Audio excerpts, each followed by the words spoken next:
D'où viennent les piscines de David Hockney? Le peintre britannique est surtout connu pour ce motif du début de sa carrière. Si ça ne vous dit rien, vous en avez peut-être déjà vu une interprétation dans la série BoJack Horseman ou sur la pochette de cet album de Mister Oiseau. Les gens pensent que je passe toute ma vie au bord de la piscine, alors que je passe ma vie à peindre. Fin 1963. David Hockney a 26 ans et atterrit pour la première fois en Californie. De son hublot, il survole les piscines de San Bernardino, qui sont, avec les villas modernistes qui dominent la ville, des symboles du rêve américain. Il dira «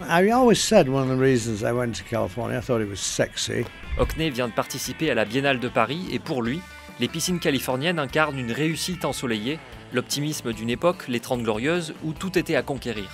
Une vision qu'il emporte avec lui, puisque quelques mois plus tard, revenu dans le froid britannique, il peint sa toute première piscine.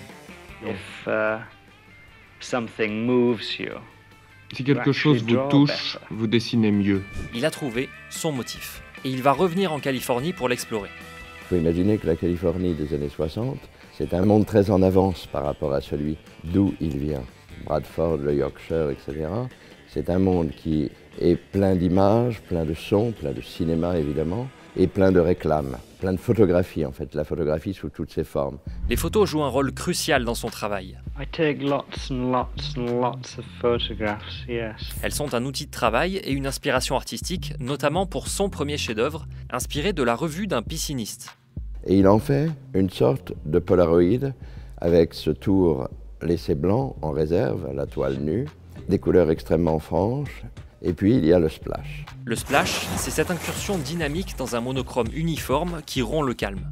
Et pourtant... il n'y a personne. Il y a juste le mouvement, il y a juste l'éclaboussure. Alors, qu'est-ce que c'est? Ça peut être la représentation de l'autre, du nageur, du plongeur absent, donc la représentation érotique, dans la veine de ce qu'étaient ces illegal paintings, quand il montrait ouvertement l'homosexualité à un moment où, à Londres, elle était proscrite. C'est le deuxième point intéressant de ces piscines. L'artiste rebelle, issu de la classe ouvrière du nord de l'Angleterre, vit en Amérique une double découverte, la liberté sexuelle et créative. Ces piscines tranchent avec les toiles qu'il peignait avant, plus sombres. Elles sont un espace de transgression, un lieu de dévoilement. Il y a la fluidité entre la surface qu'on s'autorise à montrer et la profondeur de ce qu'on est. Son deuxième chef-d'œuvre, c'est en France qu'il l'élabore, dans la villa du réalisateur Tony Richardson, sur les hauteurs de Saint-Tropez.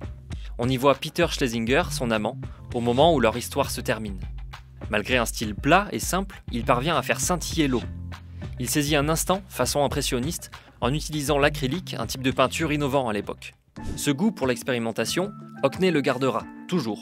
En 1978, il passe plusieurs semaines dans l'atelier new-yorkais d'un ami artiste et teste une technique à base de pâte à papier humidifiée. Aujourd'hui, il dessine sur tablette numérique. Si les piscines ont disparu, elles sont restées un de ses motifs iconiques, lui permettant une vente record de 90 millions de dollars aux enchères et inspirant plein d'autres artistes.